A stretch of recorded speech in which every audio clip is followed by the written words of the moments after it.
Weh, aku dah sampai kat kedai. Kau nak kirim apa tadi? Aku lupa dah. Okay, dah sampai eh? Ha? Aku nak casing iPhone 17 Pro Max. Casing 17 Pro Max? Sejak bila kau pakai 17 Pro Max tau? Bukan 15 ke? Tadi aku dah upgrade dah. Banyak pula duit kau kan. Okey, warna apa? Warna apa?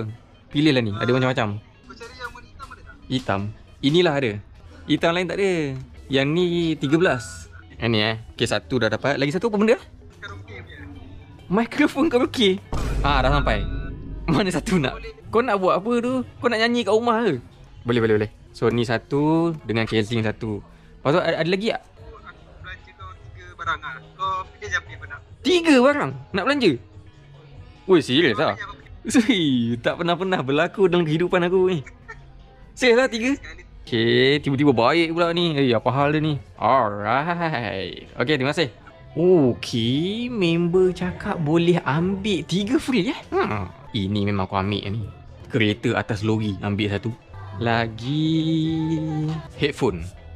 Headphone ni nice kat ni. Noise cancelling. Tak apa, member belanja ambil. Rambang mata lah pula. Tripod ni boleh lah, tripod ni. Senang ambil gambar kan. Alright. Ui, banyaknya barang. Member belanja. Gunakan sebaik mungkin duit dia. Terus bayar. So yang ni nak buat pengiraan buy 2 free 3 terus? Buy 2 free 3. Oh ya ke? Sebab member order 2 je barang. Rupanya beli 2 percuma 3 lah ke? Ya, abang ambil 5 item.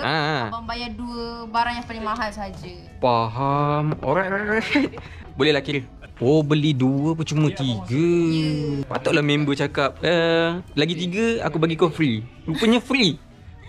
Sini. Ingatkan dia belanja. Okey. Ni abang kena bayar RM268. 2 barang ni je. 2 barang ni je yang abang kena bayar. Wow, ni ada untung tak untung ni? Ada bang. Pelik siut. Beli 2 percuma 3. Alright, tak apa, bayar je lah. Benda pun Dah percuma. benda percuma.